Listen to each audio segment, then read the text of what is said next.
১১২ দিন পর ক্লাসে ফিরেছে ঢাকা বিশ্ববিদ্যালয়। সকাল থেকে ক্যাম্পাসে আসছেন শিক্ষার্থীরাও। ঘাটতি পূরণে বিশেষ পরিকল্পনা থাকার কথা জানিয়েছেন উপাচার্য ডক্টর নিয়াজ আহমদ খান।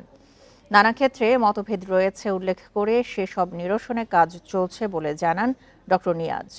বলেন, শিক্ষক শিক্ষার্থীরা মানসিক ট্রমার মধ্য দিয়ে গেছে, সেই বিষয়টিও গুরুত্ব দিয়ে দেখা হচ্ছে। এজন্য সবার সহযোগিতা চান তিনি। এর আগে সিন্ডিকেটের জরুরি সভায় ২২ সেপ্টেম্বর ক্লাস শুরুর সিদ্ধান্ত নেওয়া হয়। এক বিজ্ঞপ্তিতে জানানো হয়, প্রথম বর্ষ ছাড়া অন্য সব বর্ষের ক্লাস যথারীতি চলবে। আর ২০২৩-২৪ শিক্ষাবর্ষের আন্ডার গ্র্যাজুয়েট প্রোগ্রামের প্রথম বর্ষের ক্লাস শুরু হবে ৩০ সেপ্টেম্বর।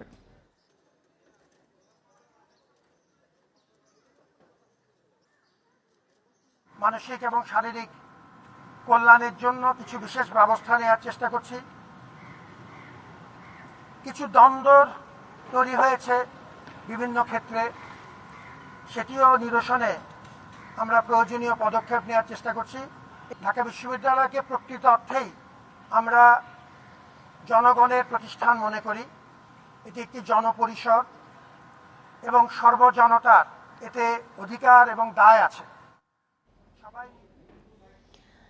এই মুহূর্তে ঢাকা বিশ্ববিদ্যালয় এলাকা থেকে সেখানকার সবশেষ তথ্য নিয়ে যোগ দিচ্ছেন আমাদের সহকর্মী সুলতানা জাহান মিতু।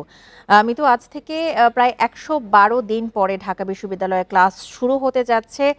শিক্ষক শিক্ষার্থী যারা সেখানে এখন পর্যন্ত উপস্থিত হয়েছেন তারা কি বলছেন এবং ক্লাস কি যথারীতি শুরু হয়েছে কিনা?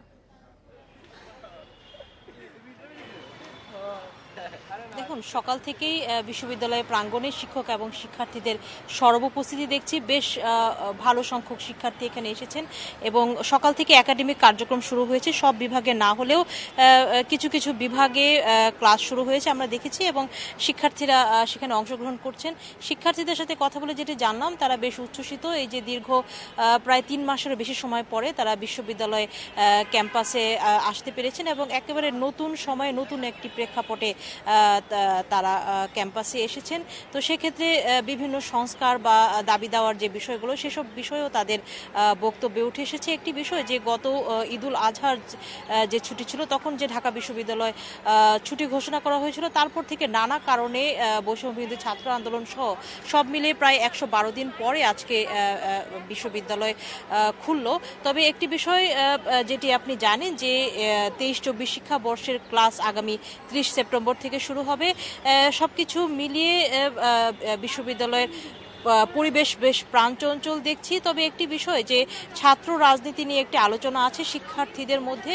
আপনি জানেন যে গত বেশ কয়েকদিন ধরে এটি আলোচনায় এবং ঢাবি প্রশাসন ইতিমধ্যেই বলেছে যে বিশ্ববিদ্যালয়ে ছাত্র রাজনীতি থাকবে না। এটি নিয়ে কোনো কোনো শিক্ষার্থী বলছে যে বিষয়টি ভালো হয়েছে বা তারা সেটিকে সাধুবাদ জানিয়েছেন। তবে কেউ কেউ বিষয়টি নিয়ে আসলে পর্যালোচনার কথা বলছেন। সবকিছু মিলিয়ে এই যে নতুন সময়ে নতুন প্রেক্ষাপটে বিশ্ববিদ্যালয়ের যে পরিবেশ, সেটি আসলে একেবারে অন্যরকম। আমরা এখানে শিক্ষার্থীদের অনেকেই দেখেছি হাসি মুখে ঘুরে বেড়াতে, প্রাণচঞ্চল এবং সবাই ক্লাসে অংশগ্রহণ করছেন এবং একেবারে সরব হয়ে উঠেছে ঢাকা বিশ্ববিদ্যালয়ের প্রাঙ্গণ। আরেকটি বিষয় যে জানি যে একটি দুর্যোগপূর্ণ পরিস্থিতির মধ্য দিয়ে যেতে হয়েছে বিশ্ববিদ্যালয়ের শিক্ষক এবং শিক্ষার্থীদের। যারা উপস্থিত হয়েছেন এখন পর্যন্ত, বিশেষ করে শিক্ষার্থীরা কি বলছেন, যেহেতু বিশ্ববিদ্যালয়ের অনেক জায়গাতেই বড় ধরনের পরিবর্তন হয়েছে?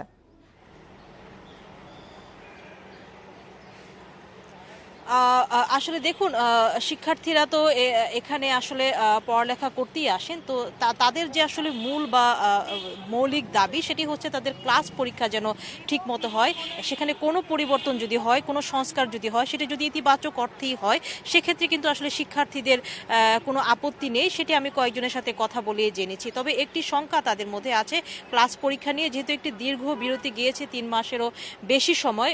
জুলাইতে যে পরীক্ষার কথা ছিল, সেই পরীক্ষাগুলো কবে নাগাদ হবে সেগুলি কিন্তু এখনো জানায়নি বিশ্ববিদ্যালয় প্রশাসন। দ্রুত পরীক্ষা হলে প্রস্তুতি নিতেও কিছুটা বেগ পেতে হবে তাদের, সেই কথা তারা আসলে আমাদের সাথে শেয়ার করেছেন। তো সবকিছু মিলে তারাও চাচ্ছেন দ্রুততম সময়ে তাদের যে এডুকেশনাল গ্যাপ, সেই গ্যাপ পূরণে যেন কর্তৃপক্ষ সিদ্ধান্ত নেয়। এখন পর্যন্ত এই ছিল এখানে। ১১২ দিন পরে আজ থেকে ঢাকা বিশ্ববিদ্যালয়ে ক্লাস শুরু হচ্ছে, সে বিষয়ে বিস্তারিত জানাচ্ছিলেন আমাদের সহকর্মী সুলতানা জাহান মিতু।